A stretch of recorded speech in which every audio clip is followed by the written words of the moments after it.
Rogue Radio. Now available on Mixcloud at mixcloud.com/Rogue Country. Keep it rogue. What is going on, you vandals, vagabonds, and Into the Vansters? Welcome back to episode 49 of Into the Van. I'm sorry I've been gone. I said this last time, and I do really apologize. I had a bit of a hiatus at the beginning of the year, and then a lot of personal things came up that just meant I had to kind of take a step back for a while, and I've had this podcast episode burning a hole in my pocket since we recorded it because I genuinely fucking love this dude, and his music is so fucking cool that it was a disservice to him to not have this episode out sooner, and I do apologize. Today we have Tan Sanders on. Tan is an alt country artist from North Carolina, and his new album, which came out in April, which is called When Am I Going to Have My Day, is fucking phenomenal. I urge you to go check it out after listening to this podcast. But before that, how have you guys been? What have you been up to? I hope you've been doing okay. I've been, busy behind the scenes. I had to take some time away just to get my shit together for reasons. But in between that, we put a sold-out show on with Sierra Ferrell in Birkenhead with Josh Bettis opening. Josh is going to be a guest on the podcast next. We've been gigging, we've been playing festivals, we've been doing more Rogue stuff. The Rogue show is coming back. We're aiming for every week, and this is, we're going to try and take it up a notch and keep it consistent, which is the main thing. So up next we have Josh Bettis, and we also have Brittany Collins as our next two guests on Into the Van. We are forging ahead, and we are going to have regular podcast episodes because I've missed you guys, and I've missed doing this, and I've missed talking to amazing people. But this episode is brought to you by my single Mothman. I'm going to drop a little teaser for you now. I saw Mothman. I saw Mothman.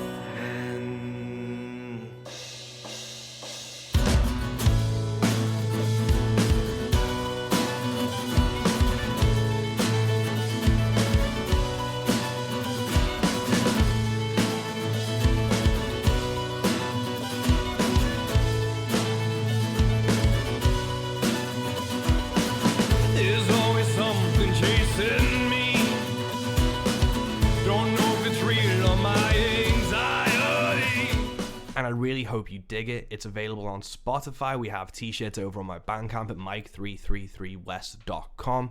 And yeah, I really enjoyed this, and I've enjoyed working with Rob, who's a fiddle player on this. We're bringing a drummer in. We're going to be doing bigger and better shows. I'm opening for Bridge City Sinners on the 8th of August in Bradford at the Underground. Tickets are still available.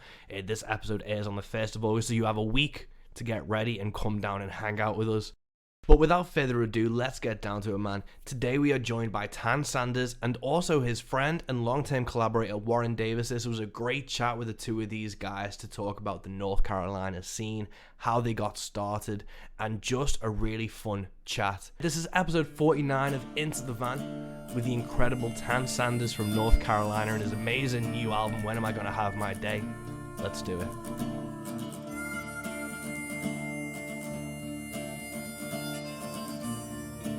I first saw, I think it was Didn't Agree to This on Reddit.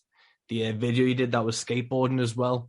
Did that get much traction on Reddit and stuff? And have you found you get much traction through Reddit? Because it's a really interesting promotional thing.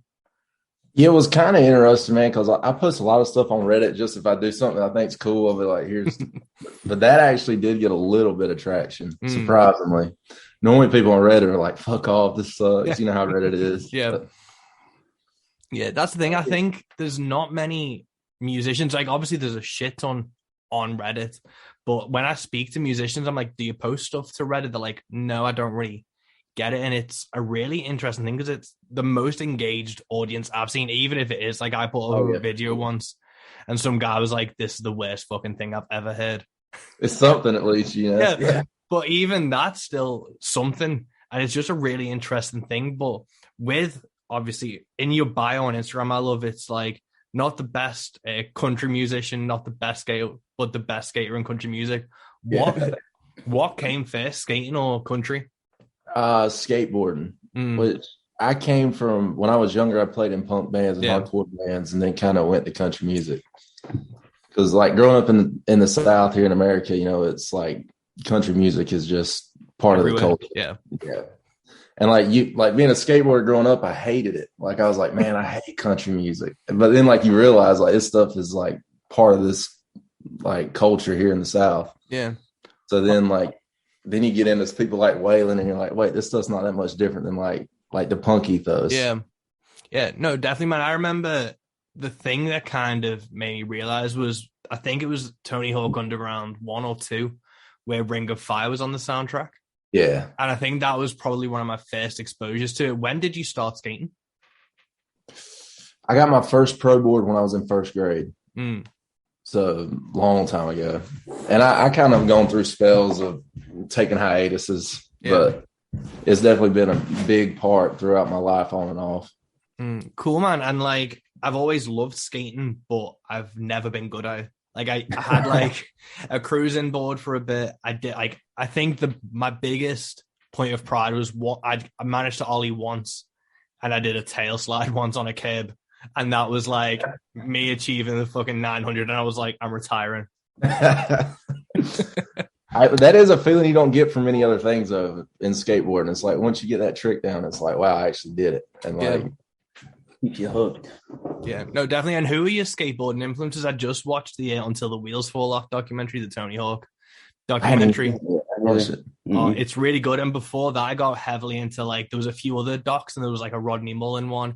So who are like the pro skaters that you guys really enjoy and have followed since like, or when you picked up a board? Growing up was probably Andrew Reynolds and the Baker crew. Like when I was a kid and saw Baker 3 the first time, it was like, oh, this is my shit.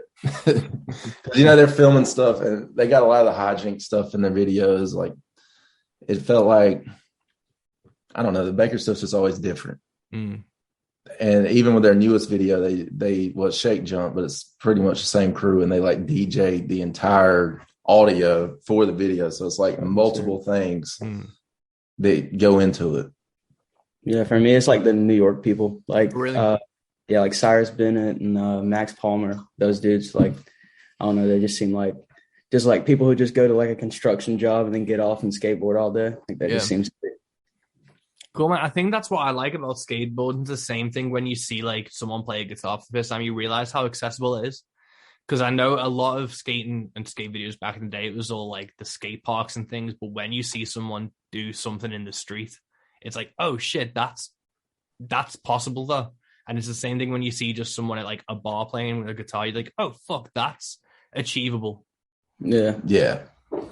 And we've been talking about that because I want to film this video of just like dirty ass South, like little small towns in the South, and like it's just crusty shit. Like just the whole video filmed here, just to show kids that live here, like, oh, this can be done.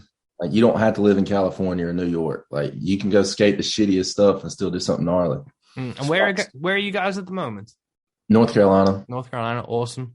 Is there much of like a skate scene there? Obviously, there's you guys. I've seen some of the videos and stuff, but do you have like a crew or like a groupies that are skating?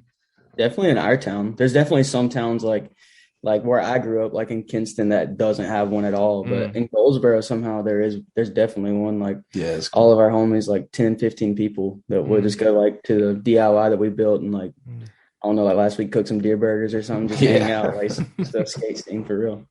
Awesome. And where did you two guys meet? The skate park. Yeah, literally last year. He was my friend Quinn called me, who was like both of our friends. He was like, yo, dude, Tan needs a drummer like tonight. And I was like, what? He was like, I know you can play drums, so you just come play for him. And I was like, all right, it might suck, but I'll be there. So and now Quinn's playing drums for us. So we move on to guitars. That's awesome, man. And with starting off in punk, was that like the first music? Obviously, it's hard when you grow up around a certain type of music. Like, obviously, I'm just over the water from Liverpool, so I fucking hate the Beatles. But same, dude. I'm glad you said that. All I hear from him is the fucking Beatles. But like, because it was around me so much, and whenever I went to school, it was like write an essay on Hard Day's Night, shit like that. It's like you just get sick of the thing. Was that kind of what you hated about country music and like back in the day? Yeah, and I was growing up in the 90s where country started to get real cheesy. It was kind of the point where things were starting to take that route. And I just didn't know. Like, I had heard of Waylon Jennings and stuff, but I had never took my own time to go dig through the good records. Yeah. That is interesting that you said that. Like, I've never even thought about that. Like, for me, like, I didn't even know the Beatles really existed until like I was 15 or 16. Oh, yeah. That's so nice. Imagine having 15 years off. Yeah. And then but I know all the 90s country artists. So like, that is probably why I hated country music. I still like don't listen to country music until he started showing me like stuff that I was like, oh wait, this is actually pretty cool. Like some of the older stuff, like Hank Williams, like I love him. Yeah. It's hard because if it's mainstream or it's forced down your throat in radio or whatever, you just get sick of it.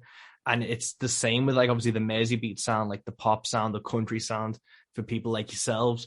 So was it punk? Like, when did you first find punk and stuff? Because I remember my dad is a huge Dead Kennedys fan. So that's where I first found like punk, and then I found Misfits from him and everything like that. What was that was my entry point, was the Misfits. I think I was like in the 7th grade, and then one of my friends brought a CD to work, and I was like, oh, this is my shit now.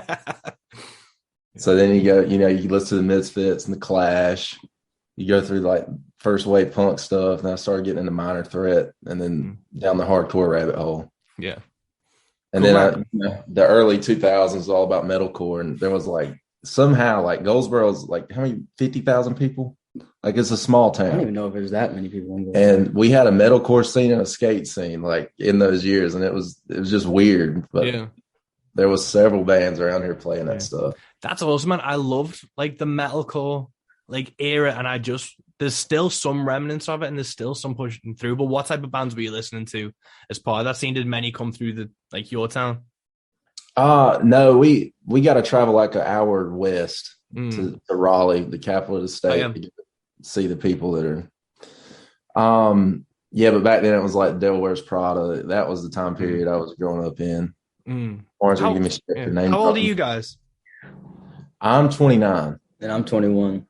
Oh, cool. I'm 31, so I think time a bit closer. Devil Wears Prada era and early Kill Switch, and when Avenged Sevenfold sounded completely different. Yeah. I remember getting that CD too. At the same time I found the Misfits. What was it? What was the big one with the weird animation on the front? With Beast and the Harlot on it. Oh, Back County. No, was that? Yeah, it was that Back County. Yeah. It's hard with those metalcore bands because it's like, I remember Chimera had their album from like 2004, and to me that's still like a new record because I remember buying it in the stores. Yeah. And like for me, like new Slipknot is anything past like Subliminal Verses, but that's been like 12 years I think now, or even longer. Yeah, that we were talking about that the other day. Like, Slipknot's been a band for over 20 years. Yeah, that's the thing, because I remember rock now. I was talking to my wife about it, and we were like, you know what? I don't think I'm that big a Slipknot fan. I've seen them like 6 times, and I really like this album. I really like that album. And then it dawned on us that we were fucking huge Slipknot fans just because they've been with us since we were like kids. Yeah. Just grew up with them. Yeah, man. It's weird how like they just kind of stick with you, and they've just been consistent for so long as well. They've just been like a staple of it. It's crazy. Yeah, that shit was sad about Joey Jordison, man, because legend. Yeah, that's the thing, especially when it's a young band or a relatively young band like Slipknot's like our era.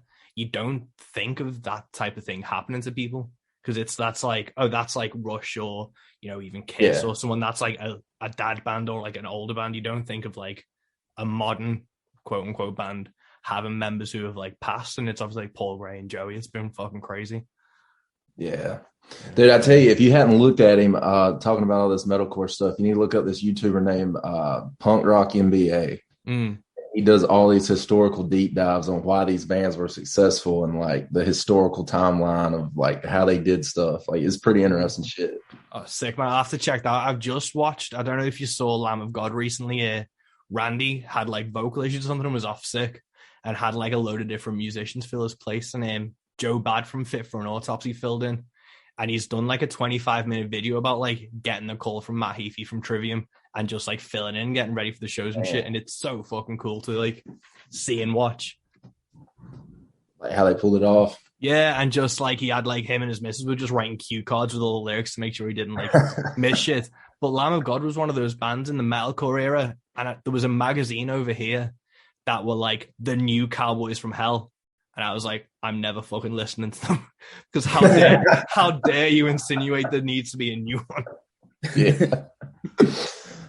Yeah. But yeah. Yeah, man. But with punk, like, when did you first pick up a guitar? How old were you? This is where shit gets gnarly because we both grew up playing in churches. So I don't know. I was probably 13, 14 when I started doing that. Yeah. And then shortly after that, I was probably about the same age when we started playing around making punk songs, hardcore songs. Still playing at church. Yeah, the first Lambs of God. Yeah, exactly. Yeah, and was that the same with drums as well? Where you picked them up from an early age? Drums were my first instrument, but I always kind of hated them. And then like I found a guitar in my mom's closet, and funny enough, like one of his best friends and like his guitar player, like for the majority of the time, is the dude who taught me how to play guitar when I was like 6 years old. So like it's so weird how it happens. Full circle. So yeah, I've been playing guitar forever now. That's so cool, man. And who were like the guitarists that like inspired you? And then obviously when you like realized drums were necessary, because I assume everyone needed a drummer in your town, like it seems to be everywhere else. Drummers are a rare commodity. What was like, who were the musicians that really like inspired you going forward? Well, for guitar, like it's definitely changed throughout the years. So like it definitely started with like Jimmy Page and stuff like that. But then here recently, it's been more like Johnny Marr from the Smiths, and like more of like one guitar player like carrying a band. It's like our one guitar player is a songwriter who's just like so good at his job that he's like, you don't even need to listen to anybody else, like just whatever he's doing. And obviously George Harrison, but you don't want to hear it. You ever seen Morrissey walking around town, man? No, I haven't. I assume I'd hear the boos before I saw him. That's what we love Morrissey over here. Misunderstood, man. But a while ago, I was meant to go to like a TV filming of something because it was happening in Liverpool. And when we were meant to go, it was like the studio was full, so they cancelled. And as like a apology thing, they were like, if you can get to this pub in Liverpool by this time and you're one of the first people there, you can go in and watch some musician is performing. And I was like, oh, sick, let's go down and see who that is. Because like Taylor Swift was playing like the like arena like in town. And we were like, it might be here, that might be fucking fun. And we went, and unfortunately we were like there was two people before us and they got in and we like didn't. But it was Paul McCartney, and I was like, thank fuck. I did not want to have to be like 20 people in a room pretending to give a shit about Paul McCartney. Like I would have pretended I would have won an Oscar for it, but like I would have been like, I don't know any of these fucking songs. Yeah, I'm glad you feel like this. Yeah. How do you feel about the Rolling Stones? I don't care about them either. You don't like that either? No, it's a weird one. It's like I don't like Bruce Springsteen. There's a lot of big bands that I 100% understand why they're important, and I 100% get why people love them, but I've just never given a fuck. And the Rolling Stones are one of them. That I always think the best thing the Rolling Stones ever did was pay for like the blues musicians' funeral costs. Like they paid for like Howlin' Wolf's headstone. They did shit like that. That's the thing I really respect them for. And taking Howlin' Wolf and Hubert Summerlin on tour with them, but I'd rather listen to Howlin' Wolf and Hubert Summerlin over the Rolling Stones any day. What about like the Velvet Underground? No. It's not a British fan. No, it's not.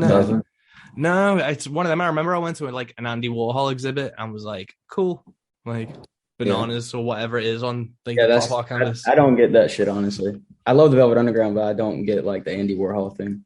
I understand it was influential, but like I don't get it. That's the thing. I understand that some of the hype around it, but then I am just like, it's just not hooked me in. So when I was talking to an American friend, because he was sending me over stuff from like Tom Petty and Bruce Springsteen, I was like, I don't care. Like, I get it, and I know you love it, but I've just not been brought up on it, so I just don't give a shit. And I've never listened to a song and gone, "Oh, awesome!" Because of some, like, I remember one of the first reviews I ever got as a musician, like, mentioned Bruce Springsteen's Nebraska, and I was like, I don't know. I've never listened to that record in my life. I went back and listened to it. I was like, okay. But is that kind of like with you guys? Do you have those type of things? Obviously, growing up in the South and stuff, you must have those type of artists around you that you don't really either care about or you've just not really found it into. Yeah, I mean, around here, pop country is king. Yeah. You know, when it comes, like, we play and they're like, can you play, what's the dude's name that I say everybody Luke looks Combs. like? Yeah, like Luke Combs. Can y'all play Luke Combs? I'm like, man, I just wrote this song about time I was sitting on the couch looking at a shotgun. Like, thinking like, this is it, and you want me to play Luke Combs. But it's just pop country everywhere, man. Yeah. And then you hear, like, I want to hear real country music. And then, like, well, what do you think real country music is? And it's still, like, just some generic 90s bullshit. Like, it's, I don't know. I'm not very happy with the state of country music currently. And I think it's because of living here. Because when you're so around it and see what people like versus, like, don't, it gets a little discouraging. Yeah, it's hard, man. And we've got kind of a UK country scene coming up. And there's a lot of people who think the pop scene is what country music is. Like, I went to see a friend play who'd come over from Nashville, and he fully admits he's not a country musician. He is like Delta blues, Southern Gothic, country rock to a push, but he is not a country artist. He's like, I don't know country songs. He doesn't know Luke Combs or things like that. And he played this gig, and people showed up in fucking cowboy hats, like plastic cowboy hats and things, and were dressed up like that. And the entire, like, music in the speakers before he went on stuff was just blaring pop country. Like, there's a song called Drunk on a Plane, I believe. Yeah. Oh, no. Yeah. So I was listening to that type of stuff and I was like, and it was dead loud. I hadn't seen him in ages, so I just couldn't speak to him because this music was just blaring. But that's the predominant idea of what country music is. And I remember I made like a country playlist from Spotify that I played while I was playing Tony Hawk's. And I was like, I'm going to share this to the Tony Hawk subreddit because they might appreciate it. And it got shit on so hard. Fucking Reddit, man. Just because of the title of being like country. And I was like, but it's one of those things where if you play country or are near country, that's the first order people come into head. You have, obviously, you've said with Luke Combs and things, you have that image even where you guys are playing. How do you kind of combat that? Do you just fucking crank the amps up and just do what the fuck you want anyway? I've been trying to be more selective about where we play.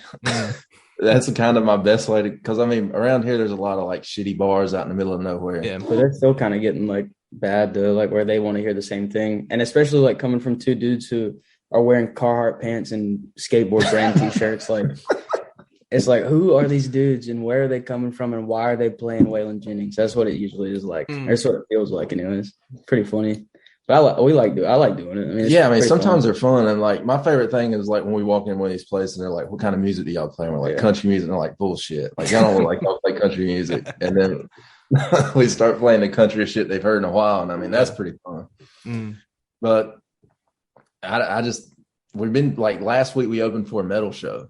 So I've been trying to be more specific about picking things.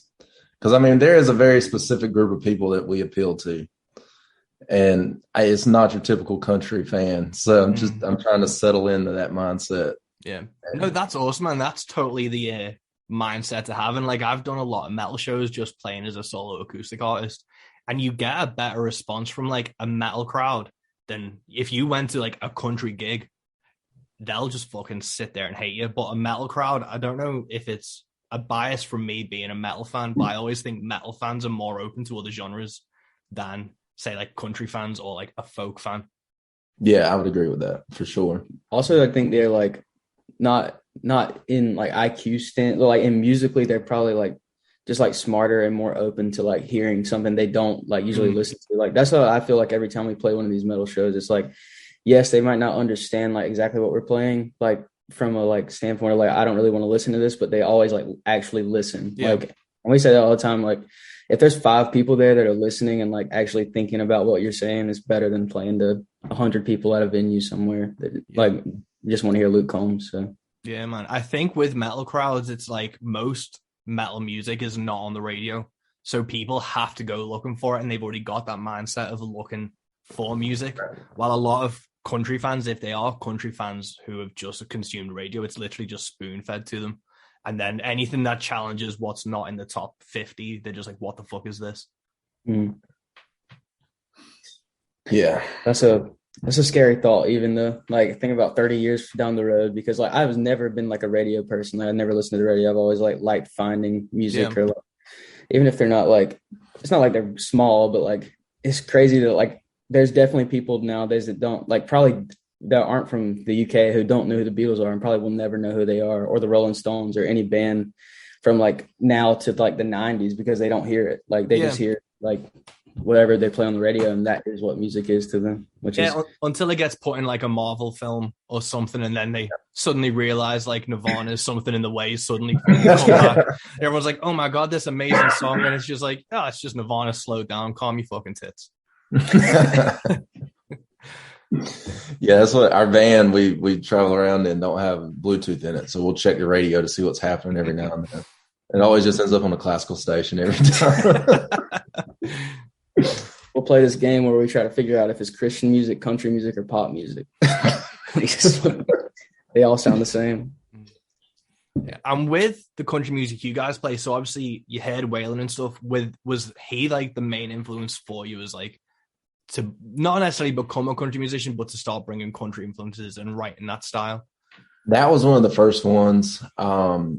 Recently, it's been Jerry Reed. Jerry Reed's a big one. This last record, I don't know. This last record was more inspired by literature than I would say a sound. But I'd say Jerry Reed and Charles Bukowski was probably the main forces behind this last record. Cool, man. And is there any like contemporary like country folks that you've been listening to that you've really admired, and not necessarily, obviously you're talking about literary influences and stuff, have they kind of bled in like any modern bands that you've been interested in and listening to? I like, I mean, obviously Sturgill Simpson's great. And I think his Sound and Fury record was great because like he saw what was happening, like, because the country music was like, we want real country music, and he puts out like this synth like weird record, just like, nah, you're not getting it. And I really dug that. Jason Isbell, where are we at here? That's really about Drive By Truckers. I like Drive By Truckers. The Smiths. Sorry. Yeah, honestly, man, I don't listen to that much country music. I go through spells with it, but contemporary wise, those would probably be my favorites currently. Margot Price, I love Margot Price. I'd have to go dig through. Who's that girl who wrote that Sweet Tooth song? Oh, Brandy Carlisle. Yeah, she's cool. Yeah, she did that record with Shooter Jennings. Shooter Jennings is another one, but he's been around for a long time. Yeah, that's the thing. When it's like Jennings, it's like it's weird because even though he's like the son, he still had been like around nearly 30 years or something. He's been around a long time. Yeah, I think his first country record came out in 2002, 2004, sometime in that time period. Yeah. I've always said though, Shooter was doing what Sturgill was doing 10 years before. Yeah, but Shooter was really early to the game to start bringing back like some real spirit behind country music. Yeah, man. What I really enjoyed about Sturgill was like how he didn't give a fuck. And then I saw him live just before the pandemic, like in January of 2020. And he tipped too far, man. He was like moaning about touring Europe and people not showing up and him losing money. And I was like, well, don't fucking come then. It was like, I get you want to be a rebel and you want to do what you want, but don't fucking slag off the people who have actually wanted to come see you. Right. Yeah. But then I still drove home listening to Metal Modern Sounds. I was like, I'd still probably let him shit in my mouth because of this album being so fucking good. Who toured with him in Europe? Did Tyler Childers go? No, it wasn't Tyler. Tyler toured on his own, like headlining like a week or two before. I don't even think he had an opening act. I can't remember. It was literally just him and his band doing like a rock set of his songs for like 2 hours. Yeah. Yeah, I saw him in March of 2020, like 2 weeks before everything shut down. And he actually had COVID when we saw him. And that Yeah, he didn't know it, but it was a sick show. I really liked it. And he said, so Tyler Childers played, and like he's blowing up here. Like even the pop country people love Tyler Childers. And it's kind of made me not like Tyler. I like him, but I like when they're like play Tyler Childers. I'm like fuck it. But he goes on and starts doing his Sound and Fury's sound, and gets to the first song when people are leaving. And he's like, don't miss the party, walking out the door, cowboy hats. And like, I was sold, man. I was like, that's the best shit I've ever seen. Yeah. That's the important thing. I think when you're just like, it's my show, like he has to fucking look himself in the mirror after he's played that gig and make sure he's done what he wants. Cause it's horrible being like the fine line between art and commerce, where it's like, yeah, people have paid and people should have an experience, but it's also fuck you. I want to do what I want because it's my music. Yeah. And that's what he's always been about. I mean, he'll delete his Instagram. Like, no, he's probably on the side of a mountain somewhere building a tent, sleeping in it right now. And that's the thing. I see a lot of artists like who are younger and are coming up being like, well, Sturgill doesn't have to do Instagram. And I'm like, he released High Top Mountain. It's not going to work out. Yeah, you have to do Instagram and you have to do Facebook and you have to play the game because you didn't do modern sounds and country music. So do your TikToks and shut the fuck up. Yeah, exactly. And that's why that's what I use skateboarding for to a certain extent. Because I mean, we all know posting your song's not going to get it played. Yeah. People just going to say, oh, great, there's this shit again. But I feel like if you can combine something visual that you really care about with your music, you got a little bit better chance of getting somebody to actually follow through. Yeah, 100%. That is 100% why I'm talking to you guys now, because I saw you post up the video for Didn't Agree to This. And it was while I was like in the middle of my skateboard documentary phase as well. So I was like, I have to fucking perfect time. Yeah. I think it definitely helps with engagement though. Yeah. Even though it doesn't paint us in a smaller corner.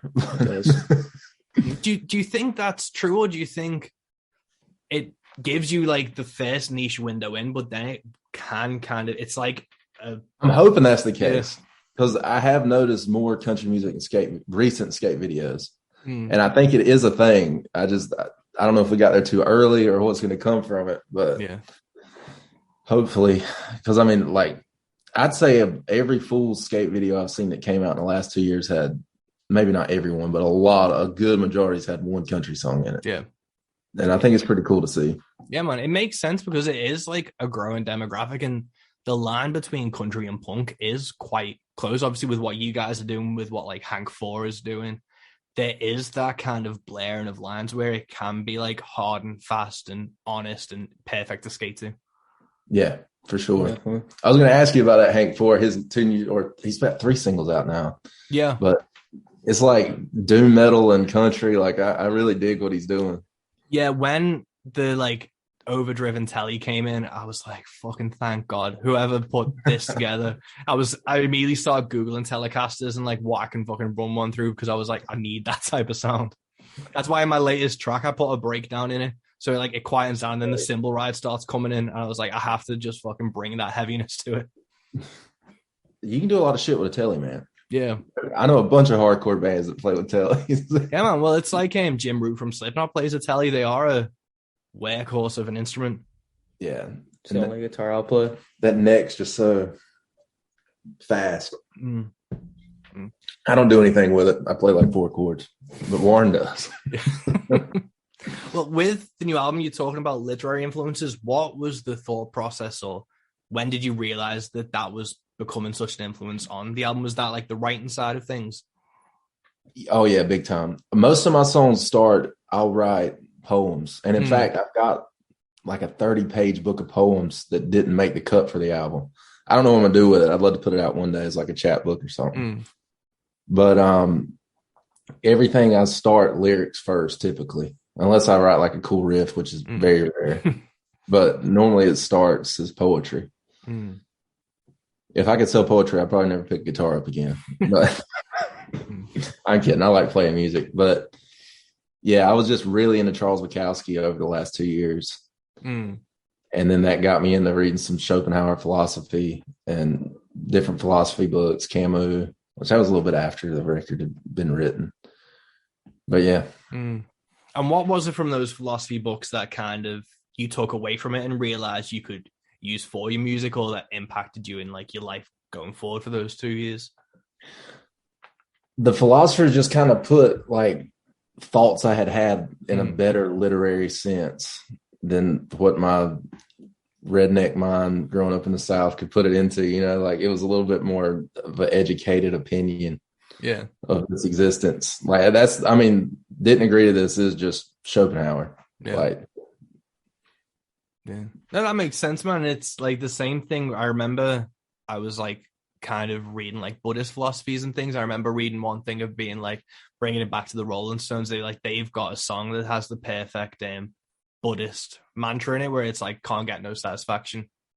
And it's one of those things where it's like the same thing as like when I'm gonna have my day from you guys. It's those questions that are phrased in such a way that like echo from like even those teachings like thousands of years ago of like that kind of Zen mind of being aware of what you have and knowing that is like kind of fleeting and you can just keep going forward. For sure. And that, there is a lot of dark subject matter on the record, but I tried to always bring it back to like a positive point at some point, like and that's kind of like that hardcore punk mindset is like, you can get through this shit. Yeah. You're just going to have to work for it and come to terms with it on your own time. No, that makes total sense, man. And with obviously going from the poems, when do you kind of write the music and when do you start bringing it to the rest of the band like Warren and starting to like embellish it and get it bigger? This record, I wrote most of the chord progressions besides a few without Warren, and then I'd give them to him and he would fix the songs. He's the better musician here. So I'd show it to him and then we'd build off of it from there. And on the record, we did pretty much everything. My buddy Jay Carnegie that he was talking about played or taught him guitar lessons, played on a few songs and did some harmonies. But it was pretty much just us sitting in the back of my house working these songs out for months and laying them down. We did how we recorded it was he would sit in one room in drums and then I would stay in the other room with acoustic and I would sing and play it. So it kind of has that live feel. Yeah. But by the end of it, all of it was gone except for like the drums. Yeah. So it would be like he would do that and then we would just like over top of the drum just figure out how the song was supposed to go. And then he would sing on the last. Kind of the easiest way to do it, I think, when you can't have a whole band to do it. Cool, man. And how long did the recording process take? We really started in May. Finished in the end of June. For the most part. Yeah, we did the meat of it, and then I think we finally finished wrapping everything up. It might not have been that long. Like when we had all of the songs done, because like at the time, like I pretty much had quit my job. I was living in Raleigh, and I just kind of like, I was like, dude, I cannot move back in with my parents. Can I just live on your couch? And he was like, yeah, just come live on the couch. So like I didn't have a job. I was just playing music with him at random bars. So I would get all the shit ready. He gets off at 3:30. He's home by 4. From 4 to like 9 o'clock at night. We were just in there like working the record out. So it really probably didn't even take a month to have the shell of the record done, just the vocal takes and like, how it is with records too. Like if you need help from somebody else, like musicians are the flakiest. Yeah, that literally was the problem. So we're waiting for people to come back in on just stuff that we could have done, but it'd be better if we got such and such to do it. Yeah, man. It's hard and it's like, it's heartbreaking when you realize that no one gives a shit about your project more than you do. And it's like, it's a constant truth, but it's hard to wrap your head around that. You're writing these songs and you're wanting to play live. And it's like, I really fucking care about this. And then you'll have like one member of like the band be like, I'm getting my hair done when you've booked that gig, so I'm not going to go to it. And I don't really want to fucking do it anyway. And you're like, how can you not want to do this? And it's the age old problem for so many bands when you have like that internal struggle. Yeah, for sure. And that's one thing I'm glad I learned from playing in punk and hardcore bands is like we play with our friends. Yeah. We don't play with who's the better musician. Mm-hmm. Like if it comes down to playing with your friend or somebody that's a great musician, you play with your friend. Yeah. And you might pay for that later, but at least you're having a good time and your friends are going to give a shit about what you're doing. Yeah. So I see that happen a lot around here. People go hire musicians and it's just like you were saying, like they don't give a shit. Like it's all about the check. Yeah. Well, yeah. I mean, at the end of the day, you're still gonna make the money. Yeah, a check will be nice. Yeah, a check given by a friend to a friend is a better check than a check to a hired gun. Yeah, for sure. But with the playing live, so do you mainly play around like your hometown, North Carolina, up to Raleigh and stuff, or have you just traveled further afield? Yeah, we've played around North Carolina, South Carolina, Virginia. It's really hard to get money out of people right now. Like to be able to at least cover getting places. Yeah, I mean we got a Ford Econoline that loves to drink fuel. So, but yeah, we've had a harder time too because we've been since COVID we've been taking a lot of cover shows. Like we'll say we're a cover band and go in and still do our songs just so we're playing. Yeah, and I mean they pay better. Yeah. But yeah, and what's the reaction like when you like go into a cover gig and then you start playing like Alligator? Normally it's all about, you know how it is with crowds. Like if I can judge a crowd by what cover songs they like, and then I can kind of slip one in here and there and tell a stupid little story about it. And sometimes some people dig it, and sometimes you're playing to the back wall. So yeah. Also noticed that like sometimes we'll go somewhere and we'll like no one will be responding to us, so we'll just stop giving a shit and we'll just be like fucking around for 3 hours, and then that makes people like come up to us and be like, "Yo, like, what's your like?" You say like, "How can I find you guys?" Because they're just like rather funny, like we're just literally not paying attention to anything. We sang a song for like 4 minutes the other night about Ukraine and Russia, just like off the dome. And sometimes that works. Yeah. I know if I walked in and saw somebody doing that, I'd dig it. Yeah. What is going on right now? Eric Andre. Yeah. No, that's awesome. And is it mainly you go out with the band, or do you do many solo shows, or is it? I quit doing solo stuff. It was just soul crushing. Like the good ones were fun, but like when you're up there and things are not going like you want, it's just I always at least take one with me. Yeah. And what was it about? Like, what was it? Was it just the apathy, or like the reaction to it, like with the same type of cover sets, or was it like what was it that was so soul crushing about like doing the solo gigs? Well, just like pretty much the cover shows are the ones. Like if it's a singer songwriter night, I'll go do that by myself. Like those are fun when people actually give a shit about like original music. But like playing a bunch of bar gigs, at least like if you're up there by yourself, you ain't got nobody to fuck around with. Yeah. Like if we're up there, we can at least make jokes to each other. So hours pass a little quicker. Yeah. How does it work in England? Like, do y'all have the like cover sets and? Yeah. So I'm in the same boat. I'm predominantly a solo artist. I have a fiddle player I do duo gigs with, and I have a band I'm putting together for like bigger shows. But I've stopped doing pub gigs and things because they just expect Ed Sheeran and fucking Beatles and Oasis and all that type of stuff, and I just don't fucking play those songs. Yeah. So I just don't do that type of thing. But it is, the cover, especially with acoustic guitars, like people expect you to just be able to pull out every song in the world out your ass to play those gigs, and the tribute scene's really big here.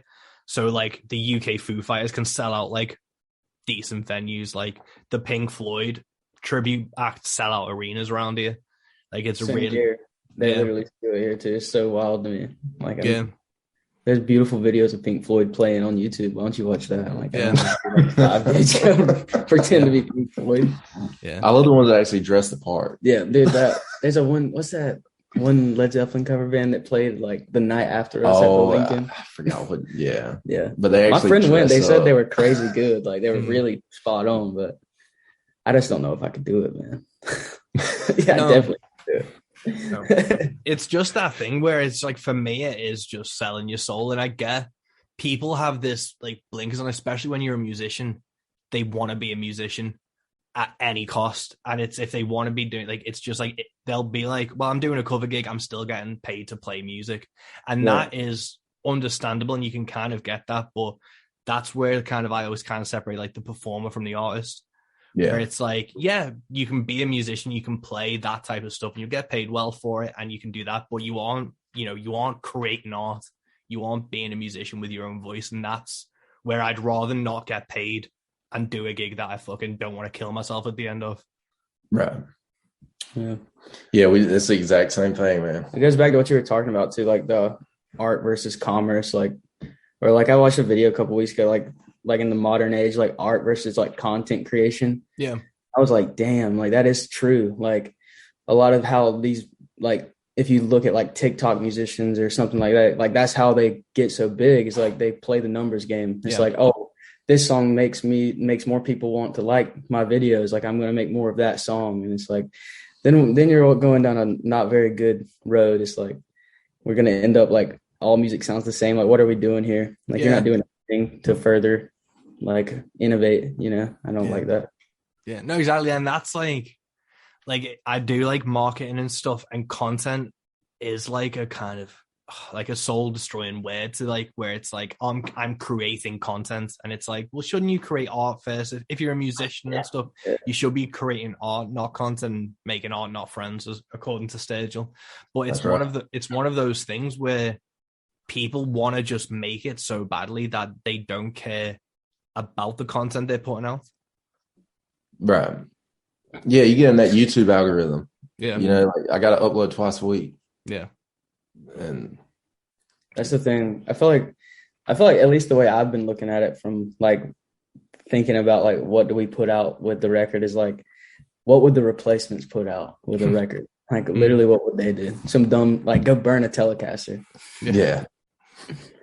Like just some off the wall shit, which also gets people's attention though. Like even if you're like a skate video with country music, what people on it. So that's cool. Yeah, but that's the interesting thing, and what I liked about you guys was it was sincere. It wasn't like you realized that a Tony Hawk documentary was coming out or skateboarding was going to be in the Olympics and it was going to be coming up on that kind of like zeitgeist again. You guys are just like, we love fucking skateboarding, we play country music, and we're just going to combine the two.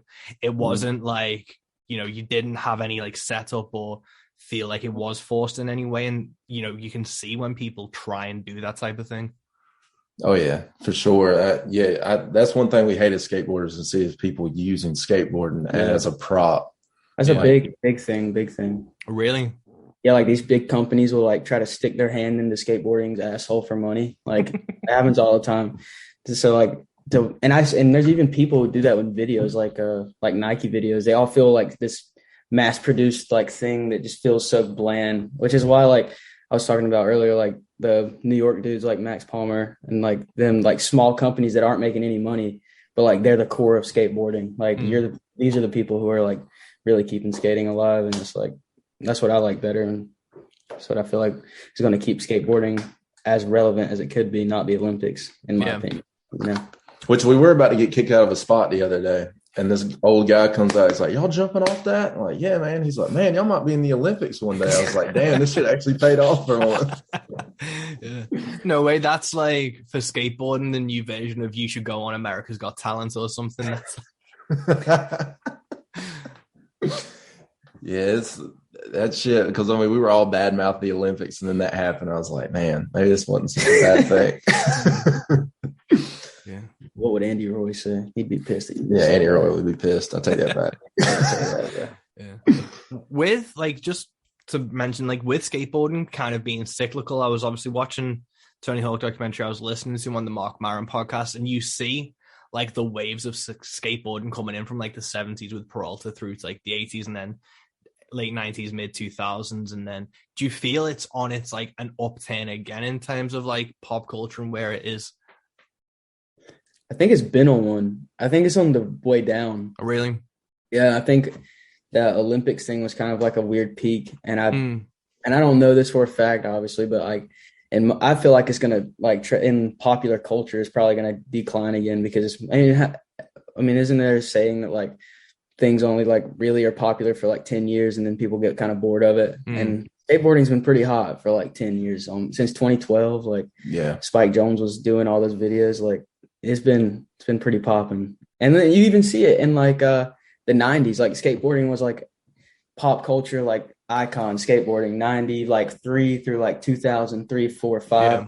And like me as a skateboarder can barely even name like 5 really good videos from like 2005.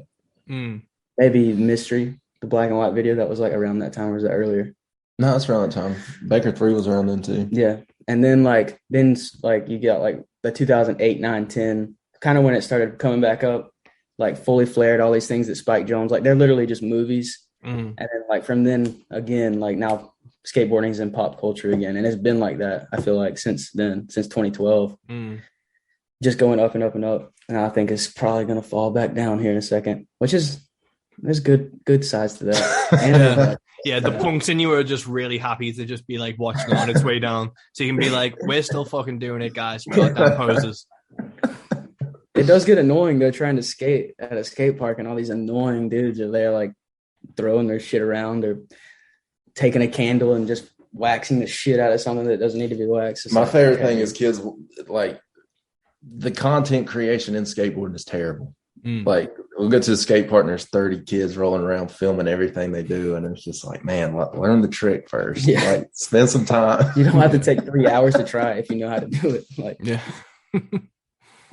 But we're not. I mean, I want to see people get into skateboarding too. Like I want the industry to thrive. Every time there's a kid like that's at the skate park, because at the end of the day, it's our job to like keep these local kids like from like going towards like the competition route, like the annoying. Well, in my opinion, the annoying part of skateboarding. You know, like it's our job to keep like make them understand like that. This sounds stupid. Like that sounded stupid, but it's like you were saying earlier with the being a content creator, being an artist. Like that same thing exists in skateboarding. 100%. Yeah.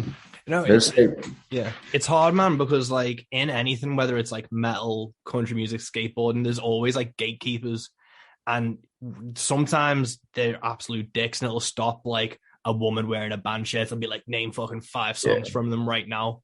But then it's also like, are you just doing it? Like people just asking, are you doing this sincerely? Are you doing this authentically? If not, go fuck yourself. And it's a hard line to balance sometimes of like not necessarily gatekeeping something, but making sure that the thing you love is protected from people just trying to exploit it and take advantage, like the Nike commercials and stuff, where you don't want to see the thing you love just mined for every bit of sustenance.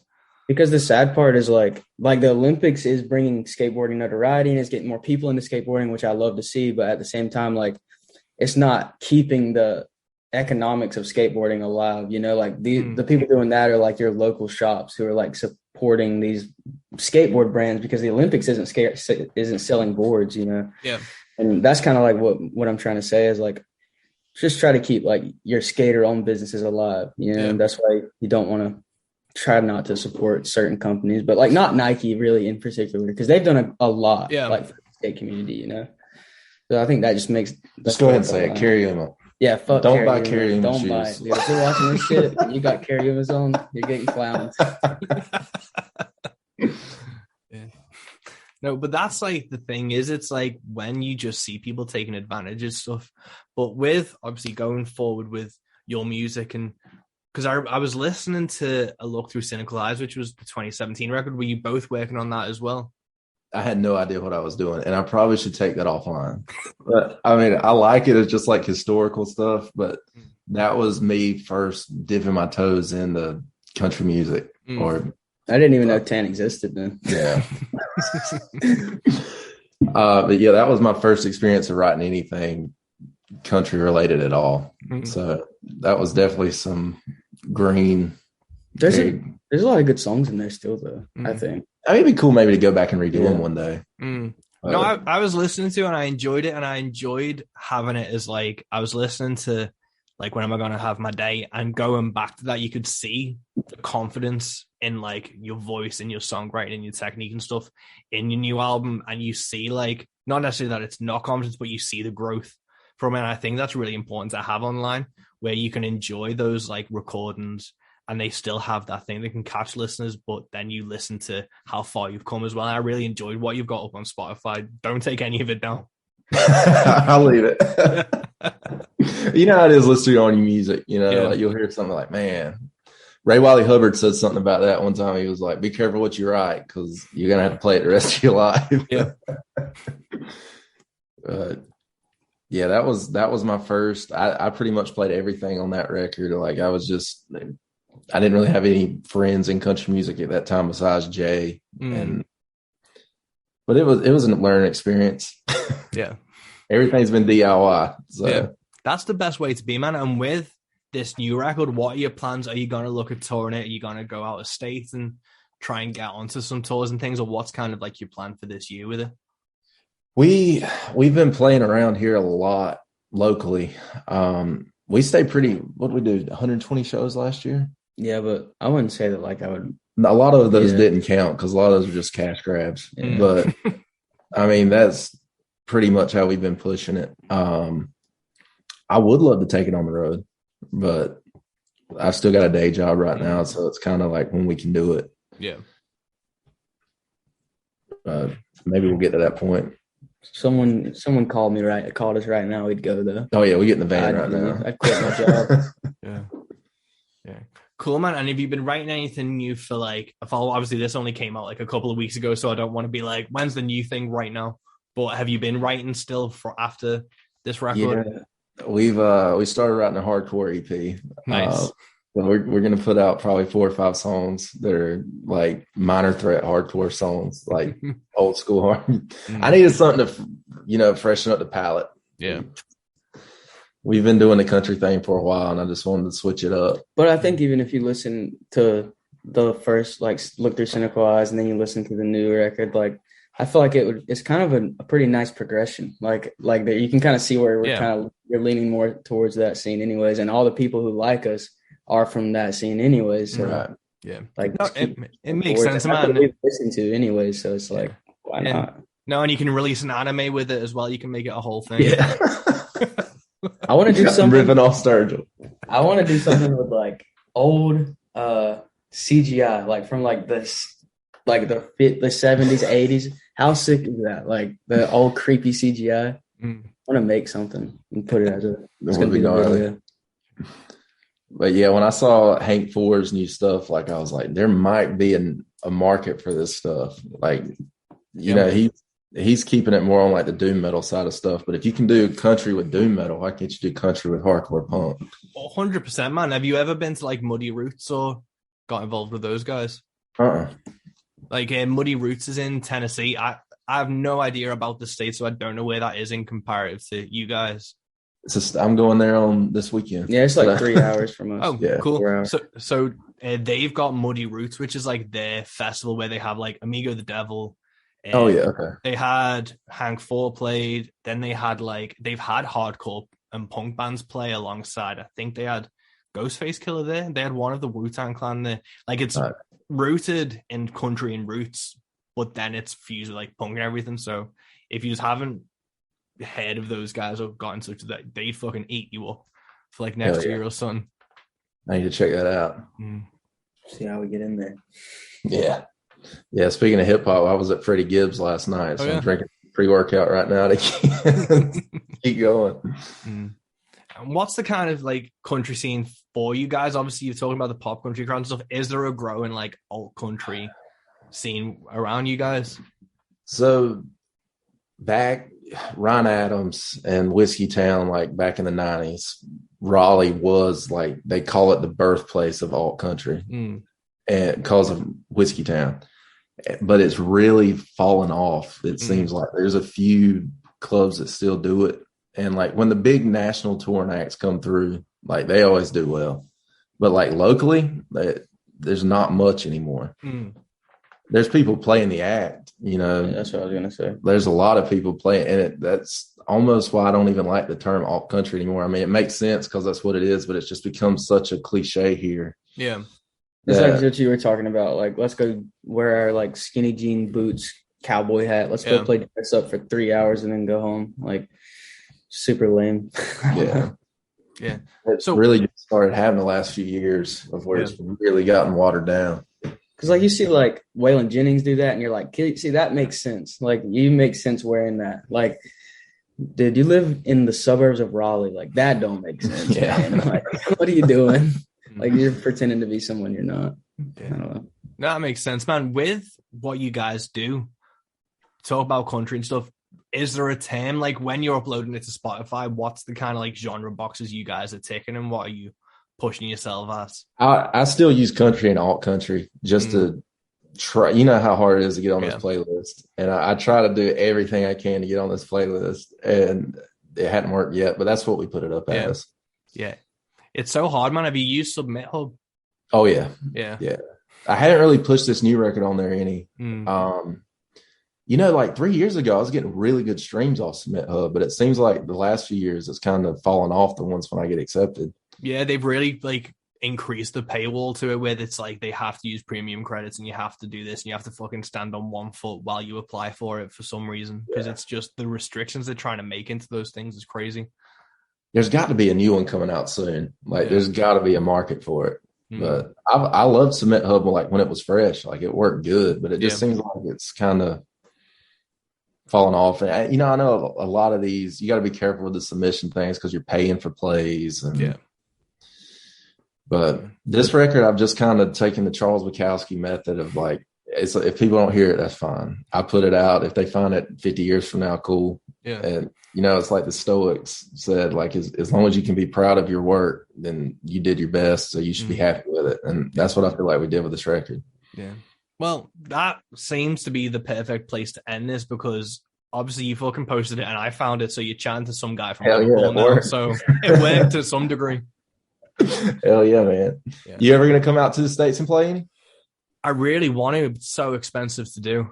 And it's so dangerous to do if I did it without a visa, because I've heard horror stories. Like I had a friend who is in a punk band from North Wales and he flew over to the States to tour and they caught him at the border and shipped his ass back to Europe, but they didn't even send him back to the UK. They sent him to Iceland and then we'll like figure it out. So hanging out with Bobby Fischer. Yeah, hanging out with Bobby Fischer. Yeah, so I really want to come over to the States, but it's just one of those things where I don't think it's feasible. I'm part of like the musicians union, and I messaged them because they help with visa applications, and they were like, yeah, you ain't famous enough to do this yet. Yeah, so I need like national coverage and things, but it's like, how do I get national coverage and people to give a shit without tour? Like, it's a chicken egg thing. Yeah, exactly. Yeah, you guys looking? If there's anything if we can help you out anyway, like just let us know, because I mean we'd love to help you get over here if we can. Yeah, no, that'd be awesome. Are you guys looking at coming over to Europe or the UK anytime soon? I'd love to, but it's kind of like you were saying, it's like the chicken and egg. Like I don't want to go over there and play to the wall. Yeah. But I've never even thought about the visa thing though, man. That's gnarly. Yeah. Yeah. It seems to be, if it's an American coming here, it's easier. But for some reason, whoever made the trade deal was like, yeah, just fuck the British artists coming over and just see how much you can rinse them from. It's the Beatles, man. The fucking Beatles did it, bro. Yeah, man. It was just everyone scared of the British invasion. I want to blame the Beatles for it. Yeah, they just fucking snuck in. I was listening to, I don't want to name drop too hard, I was on the Jerry Springer podcast the other day. Oh, fuck yeah. And he was talking about how the Beatles happened and the Rolling Stones happened because of the JFK assassination, because there was like a ban on music in the States after he was killed. Oh, I didn't know about. I knew the one in 2001, but I have never researched that one. Yeah, so I don't know. Like, obviously they lived through it, so they must have known something. Yeah. But there was like a 9-month period after JFK was assassinated where they couldn't put any popular music out. So basically, America's music output just went dark. Then Christmas came, and they had like some Christmas songs, and then after that, kind of like the Beatles and the Stones came over and flooded the market. So it's one of those weird things. So most things is the Beatles' fault, I feel. Yeah. I'm gonna stick with that. Yeah. But I was dying to like make a joke and be like, so does Lee Harvey Oswald get 10% of the Beatles sales? I just didn't think it was the time or place to do it. That'd been funny. You should have, man. Yeah. Like, was he suddenly like their rep or something? Damn. The Rolling Stones definitely got so much traction because they were so fucking crazy. Like the same thing you see now with rappers. Like what gets the most traction? It's like in the 90s when it started, it was kind of like Punk Rock NBA has a video about this that was it them or was it was him. It was him. Like about why rock and roll died and how rap came up. And it's just because, like, I mean, what was the Rolling Stones doing? They were causing riots in Warsaw, like making like the Polish and the Iron Curtain let them come play, and they just might have started the Polish revolt. Like that's cool as shit. Like I want to know what's going on there. You know, it's definitely happened. Yeah, man. It's whenever a genre starts getting safe that like something else has to happen, because like hair metal and everything was getting safe, and then the Norwegians were like, we can fucking top this. Yes, we can burn churches and ask our bandmates to commit suicide. Now we got music. Yeah, and it's the same thing with country because it was safe, and then obviously rock and roll came, and I feel like there's an edge coming back to what country can be, but it's taken so much from like hip hop and like doom and hardcore. So you've got like Hank Four and like you guys coming through where it's taken so many influences and it's got that edge back to it again, but without having to like burn churches or assassinate a president or some shit. Allegedly. Yeah, country music does definitely need a breath of fresh air because I mean, there's not much new stuff you can do with the template. Yeah, I mean, how much more pedal steel do we have to hear? Yeah, I love pedal steel, but like, where can we take it? Yeah, you know, and I don't want to see country music die. No, and if we just keep remaking records that were made 50 years ago, I mean, what's changing? You know, so I really want to see like a breath of fresh air from these influences from other genres come into country music and like, where can we take it? Yeah.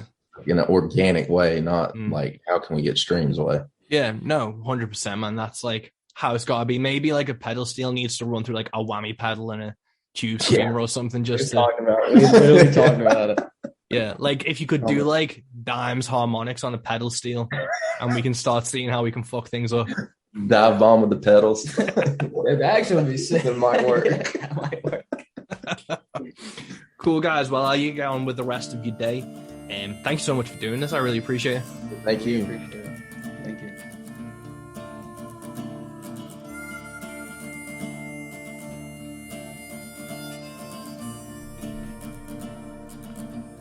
And there we have it, folks. That's episode 49 of Into the Van, Into the Bag. Please go check out Tan Sanders' new album, When Am I Going to Have My Day? It is truly brilliant. I really enjoy this record. I've been listening to it. We've played it on Rogue Radio. And I really think if you like my stuff, if you like this podcast, you're really gonna dig it. So go check it out. Up next for episode 50, we've done 50 of these fucking things, will be Josh Bettis, my old friend and partner in crime over at Rogue Country, and I really hope you stick around for that. But in the meantime, come hang out with me in Bridge City Sinners in Bradford on August the 8th. Tickets are still available. Support the things you love, listen to the things you love, and just keep being the awesome person that you are. Till next time, guys. Peace.